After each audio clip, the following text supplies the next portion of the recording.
उन्होंने अपनी क्लास के टाइम एक बात कही थी। उन्होंने कहा था कि जब भी आप वोट दें बहुत सोच समझ के वोट करें और एक पढ़े लिखे व्यक्ति को वोट दें। कहीं ऐसा ना हो कि ऐसे व्यक्ति को वोट दे दिए जो केवल नाम बदलना ही जानता हो। अब फिर इसको लेके उनके वीडियो वायरल हुए और उसके बाद अनअकैडमी ने उनको अपने प्लेटफॉर्म से निकाल दिया, उनको टर्मिनेट कर दिया।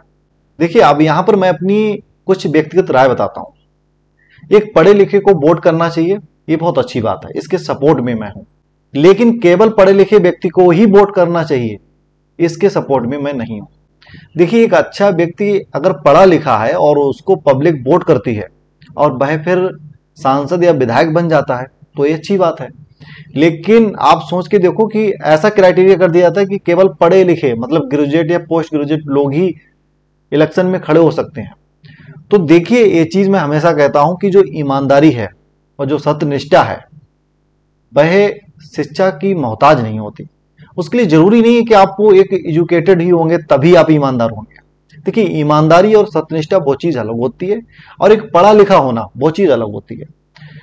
अब वो फिर आपके मन में ये भी आएगा कि पढ़े लिखे व्यक्ति होंगे तो थोड़ा अच्छा से काम कर पाएंगे, बिल्कुल अच्छे से कर पाएंगे, इसमें कोई डाउट ही नहीं है। लेकिन केवल पढ़े लिखे को ही हमारा प्रतिनिधि बनाया जाए, सांसद बनाया जाए, एमएलए बनाया जाए, तो ये चीज सही नहीं रहेगी।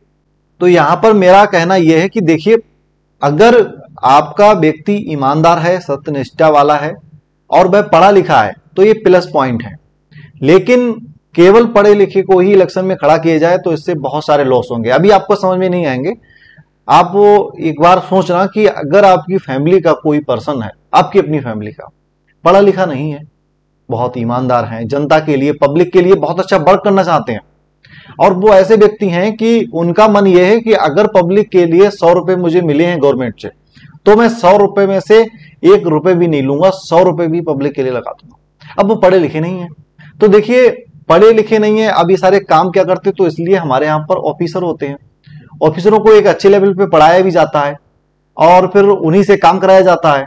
तो जरूरत यह है कि हमारा प्रतिनिधि सांसद हो, वह चाहे विधायक हो या किसी और स्तर पर हमारा प्रतिनिधि हो, एक ईमानदार और सत्यनिष्ठा से भरपूर व्यक्ति आए।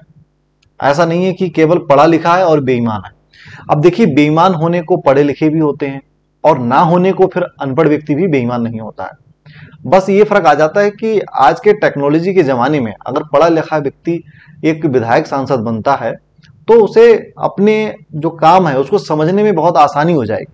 केवल इतना मैं मानता हूं, उससे ज्यादा मैं नहीं मानता हूं। क्योंकि बाकी जो वर्क कराने के लिए, देखिए, एक विधायक एक एमएलए है, अब उनको अगर वर्क कराएं तो उसके लिए टेंडर निकालते हैं, वो अपनी निधि से अगर कुछ भी वर्क कराते हैं तो उसके लिए इंजीनियर है, उसके लिए ऑफिसर है, उसके लिए ठेकेदार हैं। अब आपको विधायक को तो सिविल इंजीनियर होना चाहिए तभी वो रोड अच्छे डाल पाएगा।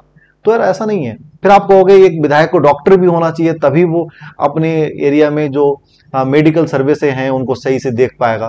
तो ये सब पॉसिबल नहीं है। जरूरत है कि हमारे यहाँ पर अच्छा इंसान होना चाहिए। अगर पढ़ा लिखा है तो अच्छी बात है।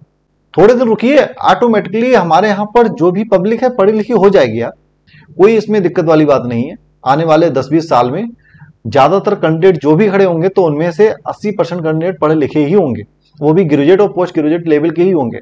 उनका कहना यही है कि इन्होंने हमारे रूल्स का, कोड ऑफ कंडक्ट का उल्लंघन किया है, उसी वजह से हमने इनको अपने प्लेटफॉर्म से निकाल दिया है ना। बाकी तो ऐसी बातें चलती रहती हैं क्लास में। टीचर अपनी पर्सनल जो भी अपनी व्यक्तिगत राय होती है वो रखते हैं, भले ही स्टूडेंट उसको सही माने गलत माने, लेकिन टर्मिनेट करना मेरे हिसाब से सही नहीं है। एक बार उनके लिए उसका नोटिस देना चाहिए था और बताना चाहिए था कि आप ऐसे क्लास में अपनी व्यक्तिगत राय नहीं रखेंगे। उनकी जो राय है कि एक एजुकेटेड पर्सन को ही वोट दें, इसके सपोर्ट में मैं नहीं। एजुकेटेड पर्सन को वोट दें इसके सपोर्ट में मैं हूं। तो इसलिए ऐसा मतलब वो नहीं किया जा सकता कि केवल एक एजुकेटेड पर्सन ही हमारे यहाँ पर इलेक्शन में खड़े हों और उनको वोट किया जाए। मैंने कहा ना, जो लोकतंत्र है और सबको बराबरी का जो अधिकार है वो फिर खत्म हो जाए।